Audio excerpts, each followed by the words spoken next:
flotabilidad es más rápido que un ascenso normal, aumentan las posibilidades de sufrir una embolia y una enfermedad descompresiva. Hay que procurar respirar en todo momento, no retener nunca la respiración, soltar aire del chaleco y mantener el cuerpo en posición horizontal. También existen sistemas de aire independientes para usar en caso de emergencia. Estos funcionan aparte de la fuente de aire principal y aportan al buceador aire suficiente para realizar un ascenso sin depender de otro buceador. La cantidad de aire disponible depende del tamaño de la botella. El buceo es una experiencia maravillosa. Con unas pocas precauciones, el buceador puede entrar en un mundo totalmente nuevo. Con el conocimiento, las técnicas, el equipo y la experiencia adecuados, este mundo poco familiar puede ofrecer las experiencias más extraordinarias que puedas imaginar. Una vez más, el ser humano ha utilizado sus conocimientos como llave de entrada a un nuevo mundo. Conociendo cómo afecta el agua al organismo humano, el buceador se puede adaptar con seguridad al medio submarino.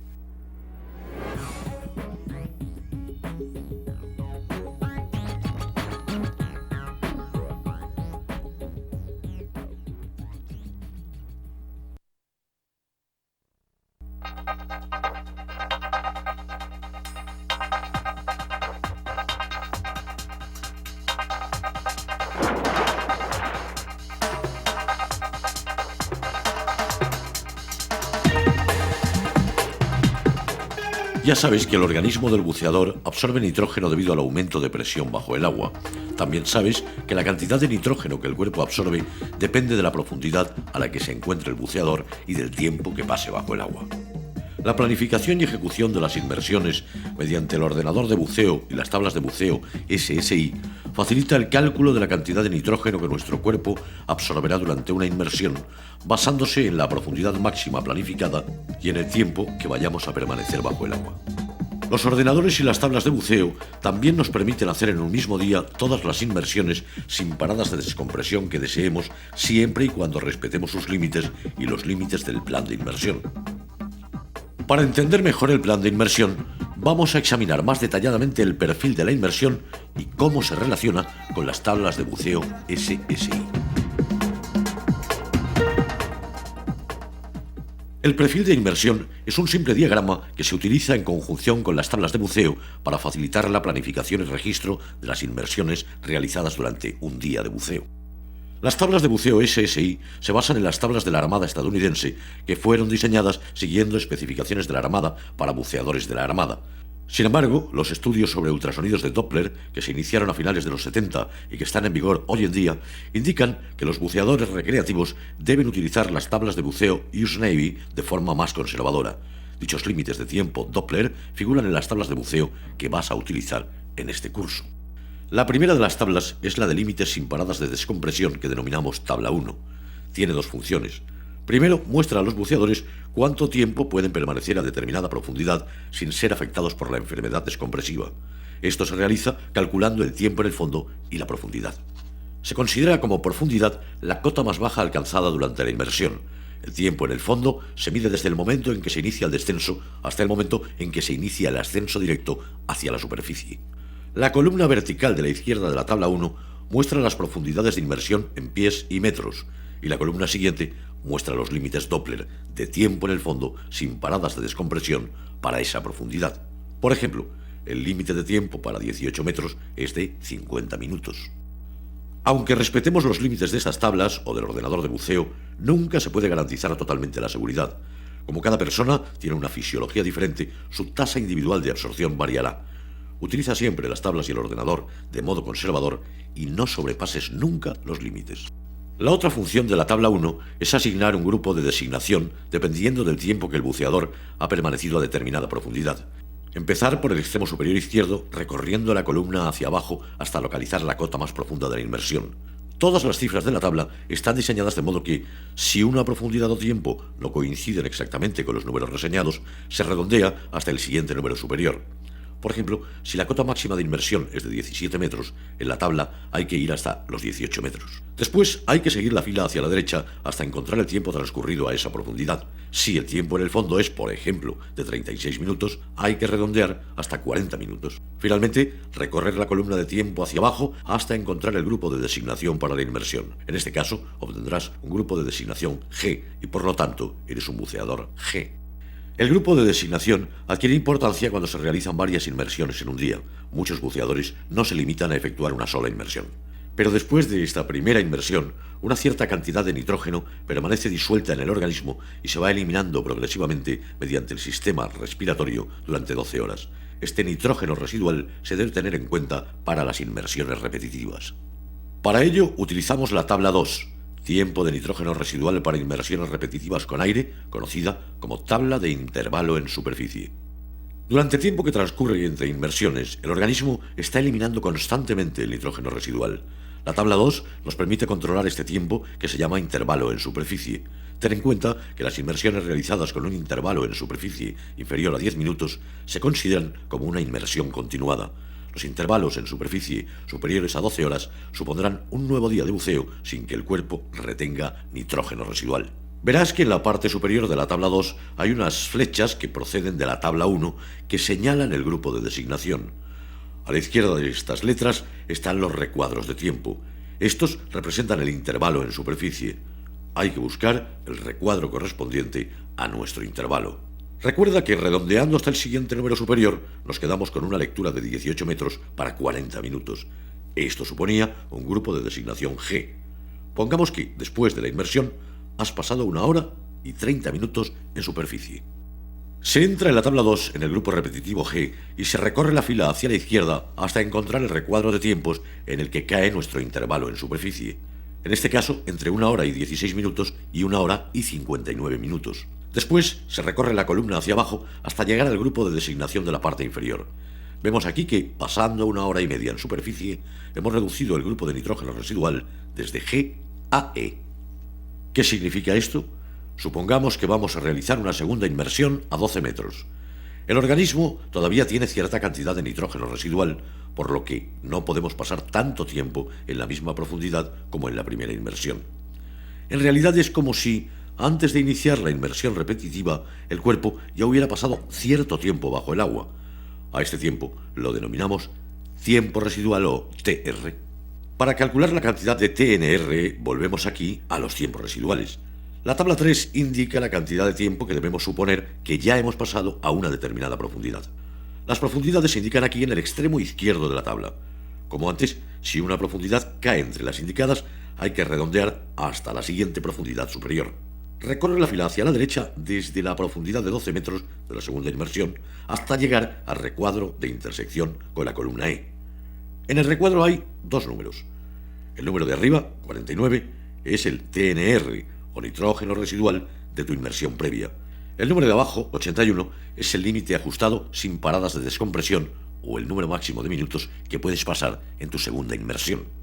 Como la inmersión debe ser de 81 minutos o menos, planeemos una segunda inmersión de modo conservador a 40 minutos. Esto se conoce como tiempo en el fondo. El TF es la cantidad real de tiempo que puedes pasar bajo el agua.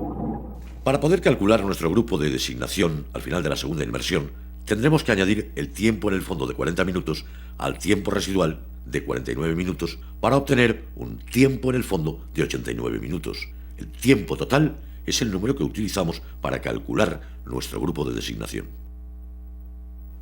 Volviendo a la tabla 1, vemos que con un tiempo total de 89 minutos a 12 metros tendremos que tomar 100 minutos. Esto nos da un grupo de designación I. Para planear una tercera inmersión, volvemos a las tablas 2 y 3 y repetimos de nuevo el proceso. Ya debe ser evidente que en toda inmersión es fundamental contar con un reloj y un profundímetro de calidad. Para controlar el tiempo en el fondo, los grupos de designación y los intervalos en superficie, los buceadores utilizan lo que se conoce como perfil de inmersión. Vamos a planificar otra inmersión utilizando un perfil. En la primera inmersión bajamos a una profundidad de 17 metros y permaneceremos allí durante 28 minutos. Los 28 minutos son el tiempo en el fondo y como se trata de la primera inmersión del día, no tenemos nitrógeno residual. Por lo tanto, este valor es cero. Esto nos deja un tiempo total en el fondo de 28 minutos. Si consultas la tabla 1, verás que debes tomar 18 metros y 30 minutos. Esto significa que después de 3 minutos de parada de seguridad a 5 metros, volveremos a la superficie como buceadores EFI. Mientras nos relajamos y comemos, pasamos 2 horas y 30 minutos en superficie. Comprobando la tabla 2 de intervalo en superficie, vemos que tras esta cantidad de tiempo pasamos a buceadores C. En nuestra siguiente inmersión vamos a bucear en un pecio situado a 15 metros. Comprobando las profundidades de inmersión sucesiva en la tabla 3, vemos que nuestro TNR es de 21 minutos y nuestro límite ajustado sin paradas de descompresión es de 49 minutos. Esto significa que el tiempo que pasemos bajo el agua no puede superar los 49 minutos. Sin embargo, seremos conservadores, planificando un tiempo en el fondo de 30 minutos. Tras salir a superficie, añadimos nuestro tiempo en el fondo de 30 minutos a nuestro tiempo residual de 21 minutos, obteniendo un tiempo total de 51 minutos. Si consultamos la tabla 1, vemos que una inmersión a 15 metros con un tiempo en el fondo de 51 minutos se debe redondear hasta 60 minutos. Ahora tenemos un grupo de designación H al final de la segunda inmersión. Ten en cuenta que los cálculos con tablas están en función de una velocidad de ascenso controlada. Asciende siempre a 9 metros por minuto o menos. Los ordenadores de buceo controlan con exactitud los parámetros de la inmersión. También nos indican el momento de finalizar la inmersión, nos avisan de las velocidades de ascenso demasiado rápidas, procesan automáticamente los intervalos en superficie y controlan las profundidades máximas y tiempos en el fondo. Es muy recomendable tener y utilizar un ordenador. Sin embargo, su uso requiere seguir estrictamente las recomendaciones del fabricante. Cada ordenador tiene distintas características y funciones. La empresa afiliada SSI de tu zona te puede ayudar a encontrar el ordenador más adecuado para ti. La planificación debe formar parte de toda inmersión. La planificación empieza mucho antes de empezar a bucear cuando se elige un compañero de buceo o un guía adecuado. Recuerda que en una embarcación de alquiler, la palabra del guía de buceo es la ley en lo que respecta a los parámetros de la inmersión. Su principal preocupación y responsabilidad es la seguridad y diversión de los buceadores a su cargo. Normalmente se hará un comentario previo a la inmersión donde se indicarán los siguientes parámetros: la profundidad de la inmersión, el suministro mínimo de aire, generalmente 35 kilos por centímetro cuadrado, la situación y características del punto de inmersión, los procedimientos de entrada y salida y los procedimientos de registro y comprobación. Utiliza la información de este comentario previo para hacer tu propio plan de inmersión. Tú y tu compañero debéis decidir si estáis preparados mentalmente para la inmersión y si vuestro nivel técnico es el adecuado para las condiciones de la inmersión. Si no os sentís cómodos con el plan, ajustar la inmersión a menor profundidad o con un límite de tiempo más corto. Debes bucear siempre a tu propio nivel sin sentirte presionado a bucear al nivel del grupo. Si vas a bucear con un compañero nuevo, quizá debas comentar más detalles sobre la inmersión para poder familiarizarte con el equipo del compañero, su formación y su estilo de buceo. Algunos de los aspectos que puedes comentar son la configuración del equipo, el tipo de equipo de reserva y emergencia que llevas, si vas a utilizar un ordenador, las señales manuales básicas y las técnicas de emergencia como el método preferente para un ascenso compartiendo aire. Para ser un buceador responsable, debes saber confeccionar un plan de inmersión y ceñirte a él. Solo tú puedes ser responsable de tu propia seguridad y diversión. Es muy importante que las parejas se vistan de modo que estén listos a la vez. No hay nada más incómodo que esperar con el traje húmedo puesto a que otro compañero se vista. El líder de buceo decide los procedimientos de entrada al agua. En una inmersión a la deriva, en la que los buceadores se dejan arrastrar por la corriente, normalmente todo el grupo debe entrar a la vez. En una inmersión con cabo guía como esta, normalmente los buceadores van entrando al agua por parejas previa comprobación del líder de buceo. Antes de entrar, haz una última revisión visual del equipo. Comprueba que no haya ninguna correa desabrochada ni latiguillos enredados y que el paso de aire esté abierto. Si vas a usar brújula, toma una marcación para poder seguir una dirección general. Comprueba que tu compañero está bien y alejado del punto de entrada. Una vez en el agua, haz una última comprobación para asegurarte de que ningún elemento del equipo se ha desplazado por el impacto de la entrada. Puede que tengas que nadar cierta distancia hasta alcanzar el punto de descenso. Puedes hacerlo boca abajo, llevando en la boca la segunda etapa o el tubo. Recuerda que hay que iniciar la inmersión nadando contracorriente. Cuando estés preparado, inicia el descenso. Los buceadores de la pareja deben descender a la misma velocidad, uno frente al otro, preferiblemente por un cabo de descenso o por el cabo del ancla. Esto les permite descender al mismo ritmo sin alejarse de la embarcación. Un buceador puede tardar más que el otro en compensar a oídos o puede necesitar un ajuste de tiempo. Debes estar preparado para ofrecer tu ayuda si el compañero la solicita. Mientras desciendes, mira hacia abajo y establece flotabilidad neutra antes de alcanzar el fondo. Esto impedirá que choques con él y evitará posibles daños al entorno. Es fácil desorientarse bajo el agua, por lo que hay que comprobar la dirección con la brújula antes de iniciar el recorrido o fijarse en detalles del entorno, anotando mentalmente los puntos de referencia que nos pueden facilitar la orientación natural.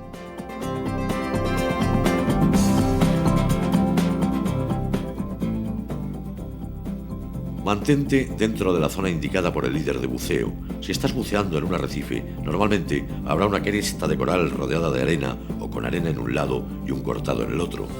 Si te sitúas a un lado del coral o cerca del cortado, podrás observar mejor la vida marina y te será más fácil orientarte.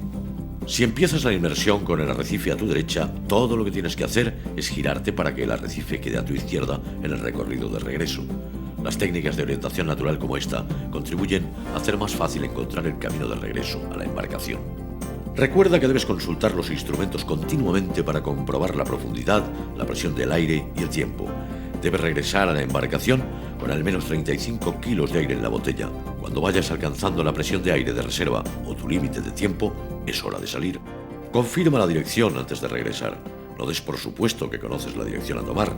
No estás acostumbrado a este mundo tridimensional, donde es fácil confundir las direcciones. Utiliza la brújula y puntos de referencia para orientarte bien. Si te desorientas, tendrás que salir a la superficie y comprobar la dirección. Al alcanzar el punto de salida, los compañeros deben iniciar el ascenso juntos. Hay que controlar la velocidad de ascenso y mantenerla a 9 metros por minuto o menos. Si se utiliza ordenador, hay que prestarle atención y seguir sus indicaciones. La pareja debe mantener un estrecho contacto y permanecer junta.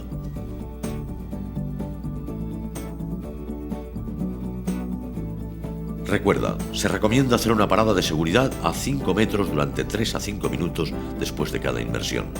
Esta parada adicional contribuye a eliminar el exceso de nitrógeno. Para salir, sigue las instrucciones del líder de buceo, pero en cualquier caso, procura mantenerte apartado de la embarcación, la plataforma de buceo y cualquier buceador que esté subiendo. Una vez a bordo, asegúrate de notificar tu regreso. Evita pasar la vergüenza de hacer que te busque un grupo de rescate cuando en realidad estás tomando el sol en cubierta. Si vas a realizar otra inmersión, empieza ya a prepararla aunque quede algún tiempo para volver a sumergirte. Cuando pases el regulador a la nueva botella, verifícala para comprobar que no has cogido accidentalmente una botella vacía. Esto no ocurre muy a menudo en la primera inmersión, pero sí puede ocurrir antes de la segunda con tantas botellas vacías a bordo. No olvides organizar bien tu equipo para que no estorbe y para que no se pierda nada. Durante el intervalo en superficie debes calcular los límites sin paradas de descompresión para la siguiente inmersión. Tendrás que saber el tiempo en el fondo de la inmersión anterior y el intervalo en superficie, por lo que tendrás que anotar ambos. Esta es otra de las ventajas de los ordenadores. Procesan automáticamente esta información y nos ayudan a planificar inmersiones repetitivas en base a las inmersiones ya efectuadas. La planificación es importante para disfrutar del buceo. Sabiendo cómo usar las herramientas básicas de planificación, podrás realizar buenas inmersiones. Un mundo como ningún otro.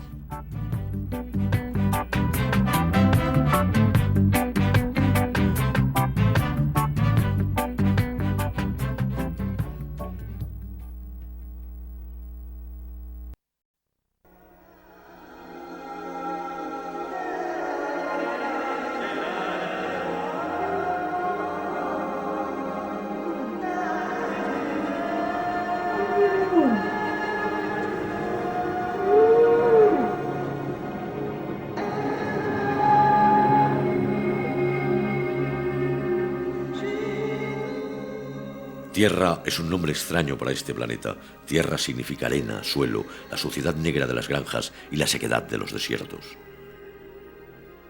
Pero el 78% de la Tierra está cubierto de agua.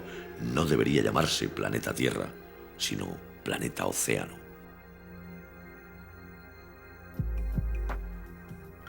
Los océanos son en gran parte responsables de la continuidad de toda vida conocida. Un 85% del agua del planeta se sitúa aquí, en los océanos. Otro 12% está en los polos en forma de hielo. Solo un minúsculo y precioso 3% es agua dulce. Hay muchos entornos disponibles para el buceo, todos diferentes, pero en muchos aspectos iguales. Vamos a examinar algunos de estos y las condiciones que podemos esperar de ellos.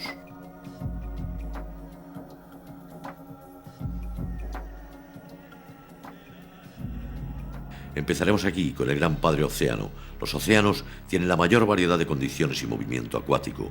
Todos los fenómenos que encontramos en el agua dulce no son más que un pequeño reflejo de los que hay aquí. Para entender los océanos y las condiciones del agua, primero debemos entender la mecánica del movimiento del agua. El más espectacular de estos fenómenos es el movimiento de las mareas. Las mareas se producen por la atracción gravitatoria de la Luna sobre el agua del océano. Esto genera un flujo de agua. Cuando la Tierra rota y la Luna gira a su alrededor, este flujo se desplaza por la superficie del planeta. Las mareas altas se producen en las zonas afectadas normalmente por este flujo y proporcionalmente en la otra parte de la Tierra debido a la rotación de la misma. Las mareas bajas se dan en las zonas en que el agua ha quedado literalmente desplazada. Como el movimiento de la Luna y la rotación de la Tierra son predecibles y se pueden medir, las mareas altas y bajas también son predecibles y se publican en tablas de mareas de las diferentes zonas del mundo.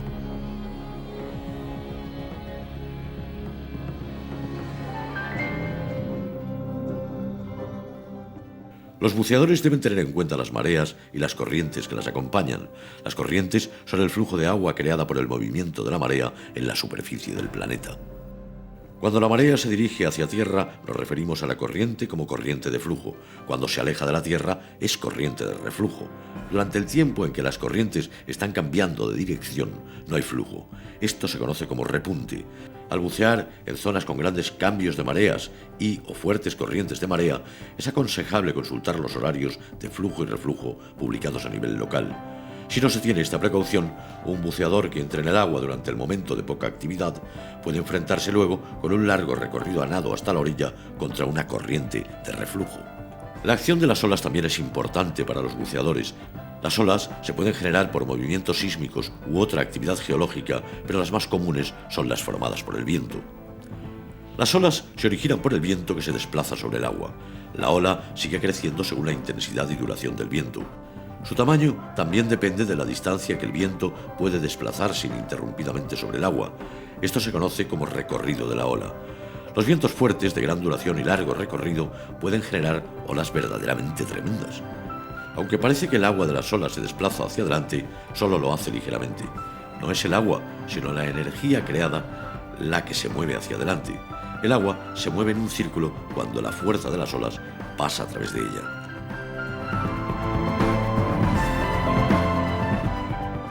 Este concepto puede ilustrarse con un trozo de cuerda. Si agitamos un extremo, como si fuera un látigo, se crea una onda de energía que se mueve por la cuerda. Esta energía se desplaza a lo largo de la cuerda y sale por su extremo. No es la cuerda la que se mueve. Cuando se permite que la energía recorra una cierta distancia, se establece una pauta regular de olas. Esta pauta fija crea las olas predecibles conocidas como patrón de oleaje. Al navegar en el mar abierto notarás que el movimiento ascendente y descendente de una embarcación tiene un cierto ritmo. Esto es causado por el patrón de oleaje de la zona. En ocasiones, en una misma zona confluye la energía de olas procedentes de distintas direcciones. Esto produce una superficie agitada, picada, conocida como mar revuelta. Cuando la fuerza de la ola hace que la cresta se empiece a mover más deprisa que la base, la ola se hace más alta y cuando la parte superior de la ola se inclina demasiado, la ola se derrumba sobre la línea de rompiente. Esto es, obviamente, lo que ocurre cuando las olas se acercan a la orilla. Si hay una línea de rompiente cerca de la orilla, el buceador también debe tener en cuenta los bancos de arena y los arrecifes sumergidos. Con vientos muy fuertes, la cresta de la ola puede ser literalmente desplazada de su base. Otras veces, la ola llega a hacerse tan grande que se derrumba por la fuerza de la gravedad. En cualquiera de estos casos, el resultado es que la ola rompe formando una especie de capa blanca en la superficie que conocemos como palomillas. Las olas únicamente alteran la superficie del agua hasta una profundidad relativamente escasa. En este sentido, normalmente solo afecta al buceador en las entradas y salidas. Al entrar desde la orilla, el problema principal es evitar ser golpeado o sacudido por las olas en la zona de rompiente. El gran volumen de agua que cae sobre el buceador puede hacer que éste pierda algún elemento del equipo y puede hacer que el regulador se desprenda de la boca y puede incluso llegar a lesionar al buceador. Las condiciones de las rompientes varían ampliamente en todo el mundo. No existe un único método que sea válido para todas las situaciones. Una forma de entrar es caminar en el agua hasta alcanzar el nivel de la cintura o el pecho. Luego, con la ayuda del compañero, colocarse el regulador en la boca y ponerse las aletas. Al bucear desde una embarcación con olas altas, el truco está en sumergirse lo antes posible por debajo del efecto de la ola. Por lo tanto, debemos planificar la entrada lo más cerca posible del punto de descenso. En estas condiciones es preferible tener un cabo de descenso estable. Esto evitará que las parejas se separen. Salir con olas es, en cierto modo, más fácil que entrar. Para salir por la playa, simplemente hay que cruzar la zona de rompiente nadando en superficie, aprovechando el movimiento del agua para propulsarse. Cuando buceamos desde embarcación, la salida con el mar agitado resulta algo más complicada. El principal problema es evitar golpearse contra el casco de la embarcación o la plataforma mientras se intenta subir a bordo. El tipo de salida desde embarcación depende de las preferencias del patrón y de las condiciones de la inmersión. Al planificar la entrada y salida, los buceadores que se introduzcan al agua desde la orilla también deben tener en cuenta las corrientes localizadas. Estas corrientes suelen ser de dos tipos.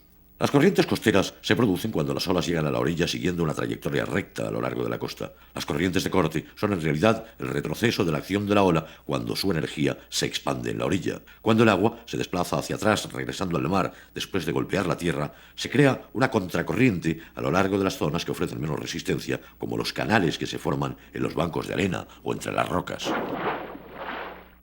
Los buceadores desde embarcación también deben tener en cuenta las corrientes. La dirección de la corriente se puede comprobar fácilmente por la dirección que toma la embarcación desde el cabo de fondeo. Deberías empezar siempre la inmersión avanzando contra la corriente o en dirección del ancla. Como es más densa, el agua fría tiende a hundirse bajo el agua más caliente, creando distintas capas de temperatura separadas por una capa de temperaturas cambiantes. Esta capa se llama termoclina y se produce cuando existen dos capas a distintas temperaturas.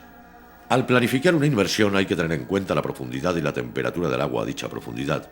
Aunque lleves la protección térmica adecuada para el agua a temperatura de superficie, dicha protección no será suficiente para entrar en una termoclina y permanecer a más profundidad.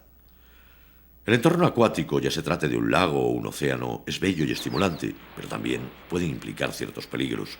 Antes de bucear en un nuevo entorno acuático, deberías adquirir la formación adecuada a través de una empresa afiliada SSI.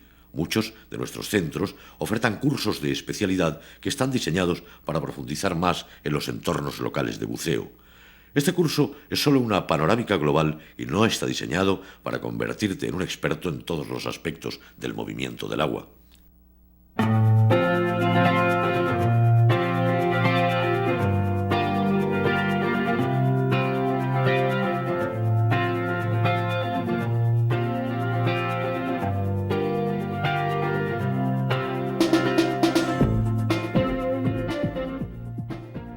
Las aguas de lagos y océanos albergan la mayor variedad y concentración de vida de todo el planeta. Si estás interesado en estas formas de vida, descubrirás muchas especies distintas a las que hayas visto antes. Dependiendo de dónde bucees, ya sea en los algueros de kelpo del Pacífico, o en los arrecifes caribeños, o en los lagos interiores, estas formas de vida pueden ser bastante diferentes. Sin embargo, la mayor concentración siempre se encuentra en las zonas en que la cadena alimenticia está más desarrollada. En las aguas más cálidas de las latitudes tropicales, esta cadena se inicia en torno al arrecife de coral. A pesar de su apariencia rocosa, el coral está muy vivo. La parte rígida exterior sirve de casa y protección para el animal que vive dentro. El coral ha construido lentamente sus enormes arrecifes durante millones de años para crear las estructuras más grandes jamás construidas por criaturas vivas. Con ciertos tipos de coral, los arrecifes más viejos y grandes se encuentran normalmente en aguas muy profundas. Las colonias de coral a esta profundidad han tenido la oportunidad de crecer juntas, formando una estructura continua. Los arrecifes de aguas intermedias que encontramos a profundidades de 6 a 12 metros representan una etapa de desarrollo medio. Las colonias individuales han crecido juntas, pero todavía no se han combinado. A una profundidad de unos 5 metros de la superficie encontramos las estructuras más nuevas, las colonias individuales más jóvenes de coral. El buceador debe extremar la precaución cuando se encuentra en torno a estas formaciones. Si rompes descuidadamente una delicada pieza con tu botella o aletas, habrás destruido en segundos el trabajo de quizás docenas o cientos de años. Los corales duros son bastante comunes y disfrutarás más de tu inmersión si eres capaz de identificarlos. Algunos de los corales duros más comunes del arrecife son el cuerno de alce, el coral cuerno de ciervo, el coral cerebro y el coral hoja de lechuga. El nombre de este coral será obvio si lo tocas accidentalmente. Es el coral de fuego y está cubierto por unos aguijones llamados nematocistos. Si estos entran en contacto con la piel desnuda, se pueden producir picaduras de bastante gravedad.